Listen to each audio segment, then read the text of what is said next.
Welcome to Omega TV as we discuss issues pertaining health. In the studio, I have with me our guest today to discuss healthy issues. Omega Karima, I urge you to be there to stay with us. Let me welcome my guest today. You're welcome. Thank you. Your name, please. You have to be known first before we start chatting. Okay. NYIRENDA, clinician from MALAVI Center. Fine. I think our viewers can't hear you. At least you raise your voice, please. So you come again with your name. Okay. NYIRENDA, clinician from MALAVI Center. Thank you very much. You are a clinician. Briefly, what does a clinician do? A clinician is a person whereby it's the one who prescribes medication at a facility like the one I've just mentioned at MALAVI Center. Okay.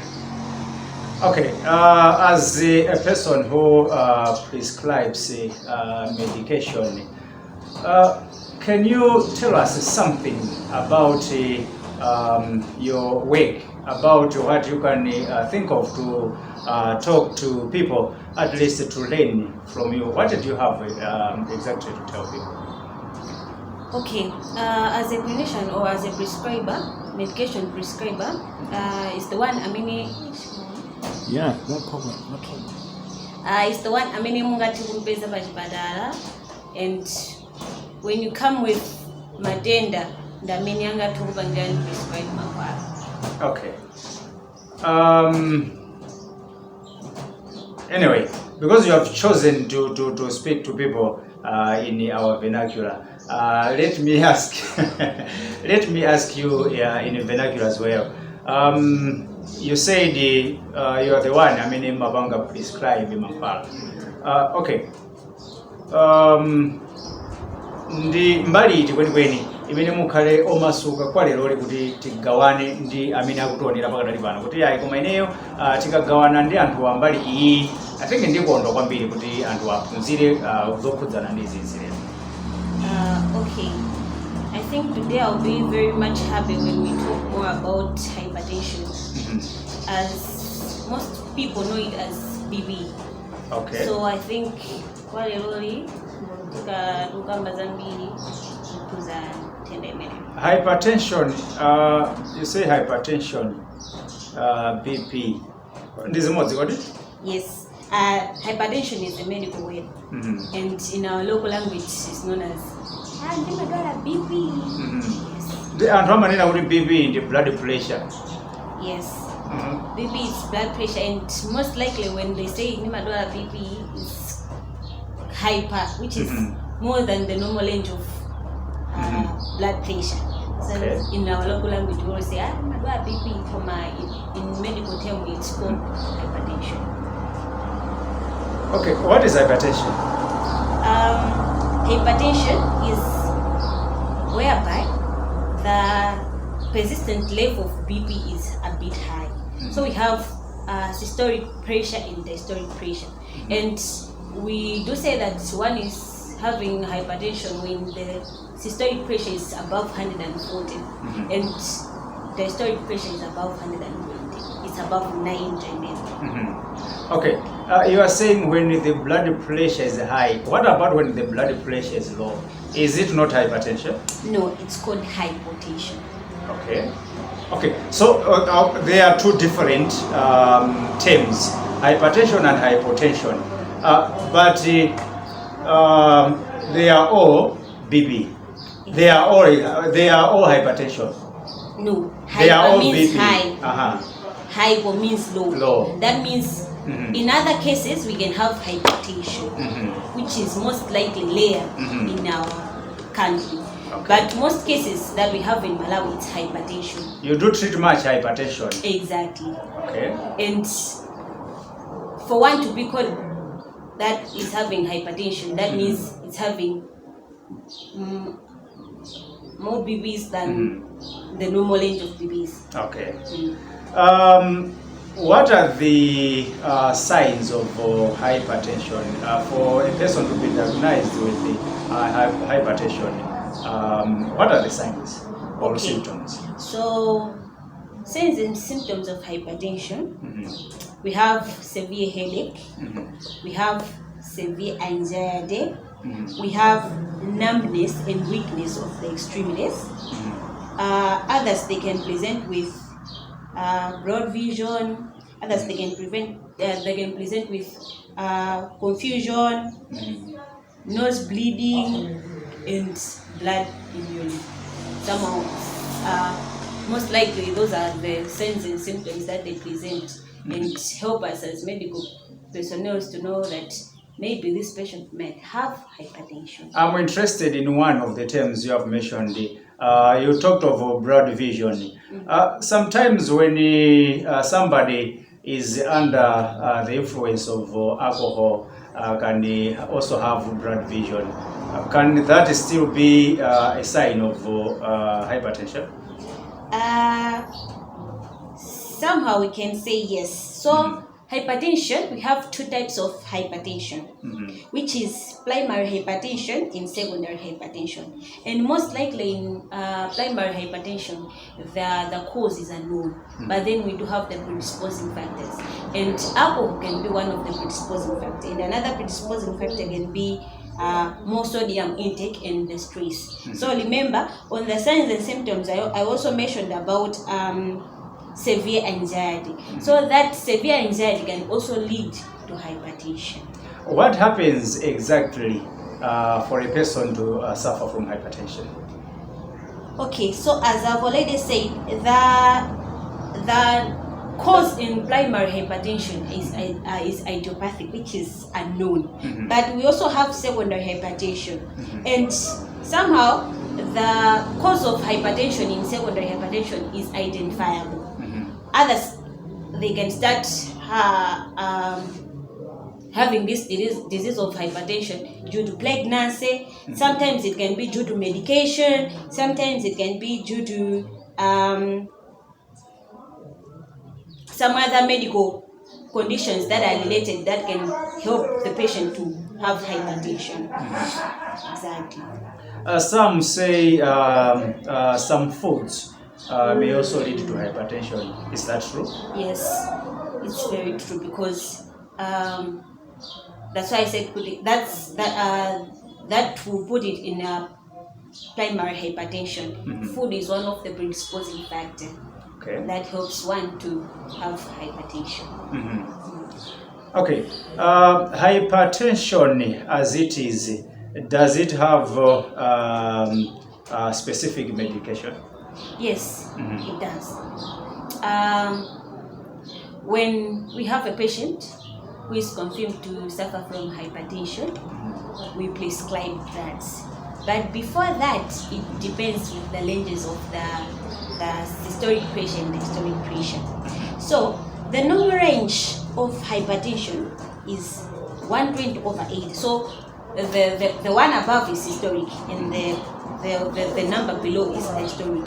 So normal range is less than 120 over less than 180.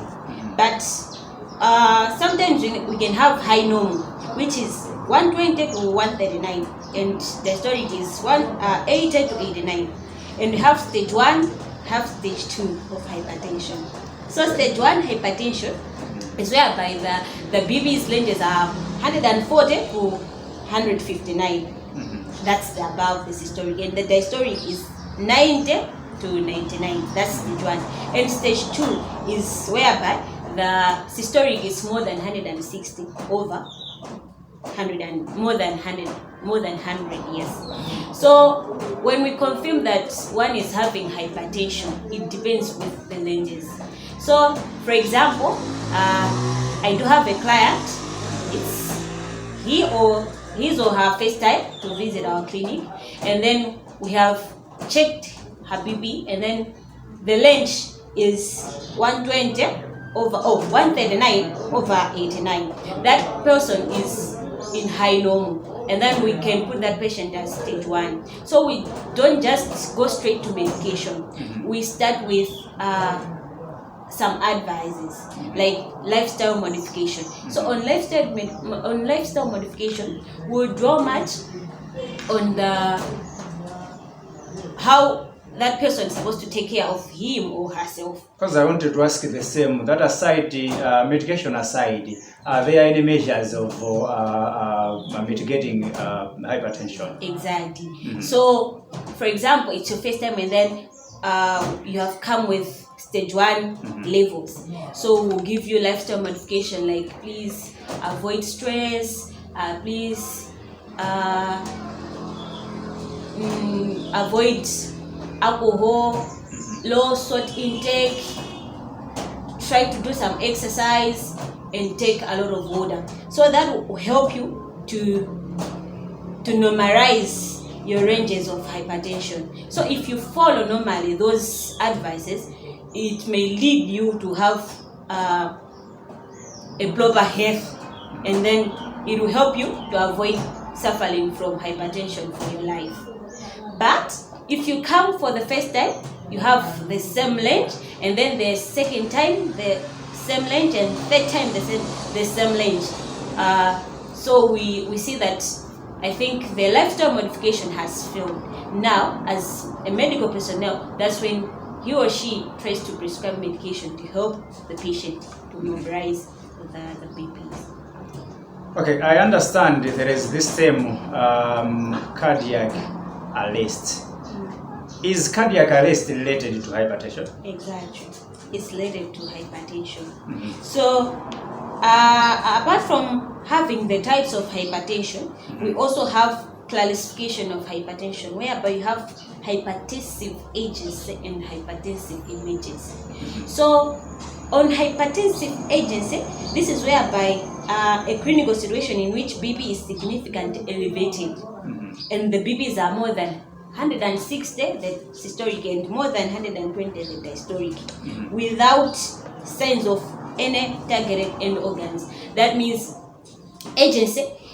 All this while the patient didn't have the signs and symptoms, but then all of a sudden the patient has come to the clinic with high BPs. Whereby hypertensive emergency, which is malignant now, the patient has had high BPs all over, but then this time around has come to the clinic and with high BPs, whereby we can't control that, and most of the times the hypertensive emergency lead to cardiac arrest, and people can be in coma, people can come with they can present with, mostly they present with unconsciousness. So yeah, that's it. Okay. That's how we can classify. Those suffering from hypertension are rich and are always fat or plump. Is it a myth or it is a fact? Somehow we can say yes, because it's somehow related. It's related because those people who are rich, most of the things that they do eat, especially food, it contains a lot of fats, and it contains a lot of things that are not supposed to be there, that are not healthy. So they are capable of doing anything. They are capable of buying the beer. So they don't have control of their life because they do have money. So somehow it's related. And most of the times those people have bellies. Exactly. Okay, our dear listener, that's how we are doing here at Omega TV, as we are discussing issues pertaining healthy. As of today, we are on hypertension. You have talked of how one can, I should say, how one can get, should I say getting hypertension? Somehow we can say so. or also suffering from hypertension? Yeah, suffering from hypertension. Okay. Prefer that one. Okay, fine. Yeah, how one can suffer from hypertension. What about preventive measures? How can you tell people to prevent hypertension? Okay, so we have general things that can be done. Like most of it goes on the lifestyle modification. We can have a reduction of weight and in obese individuals. Those people that are obese, Yes, they should try to do some exercise, because those fats can make them to suffer hypertension. and they should bend them. Exactly. And they should also avoid smoking and alcohol intake. Those people who love beers, yes, they should avoid, or they should reduce. Because other people, they say, madam, I can't stop. Is there any relationship between smoking and hypertension? Yes. Okay. Okay, so that I think that should be the subject of another day. Exactly, because Yes. that thing will draw more about pneumonia, asthma, liver cirrhosis. Those people that love smoking, they can lead to those things. But it also have some relation with hypertension, so they should reduce. Right. And another thing, they should restrict in salt intake. Those people who love food that contains a lot of salt, please, we should reduce. That's the only way we can prevent ourselves from suffering hypertension. And also, we do encourage physical exercise, whether you're obese or not. Sometimes you just have to do some physical exercise. Now, but as of my stature, I'm not prone to BB. So should I bother to exercise? yes, you should exercise. Okay. Because you may not be obese, but then you do still have some fats. So those fats can build some clots in the blood vessels, and it can make you suffer from hypertension. And the last thing is they should reduce in saturated fat and cholesterol intake. Most people do love meat. Baya. Exactly. So we should reduce baya because the baya contains a lot of fats and cholesterol. So such things can make us suffer from hypertension. Thank you very much. Maybe I can be amiss of something. Do you have anything to add apart from what we have discussed so far as we are concluding our program today? Okay, something to add is more advisable that sometimes it's good for us to go to a pharmacy or a clinic for just BP checkups, weights, temperatures. It helps us to know how our body is functioning. Because sometimes we are having signs and symptoms of a severe headache. And then I don't know the main cause, or I'm just having some weakness in my extremities. And most people do say, when you have general body weakness, that means you might have malaria. Not general body weakness or general body pains is equal to malaria. Go to a clinic, check yourself. That will help you to know that are your blood blend is normal or not, and what can you do after that. I thank you very much for giving us your time, at least to share with our viewers something about BP. Would you remind the viewers again your name? TAPIWA NYIRENDA. Thank you very much, TAPIWA. So that's how we conclude our program today, as we are discussing about hypertension. Please stay healthy, take care of yourself. Hypertension is real and it kills. Until next time, I'm Omega Kalima. Bye-bye.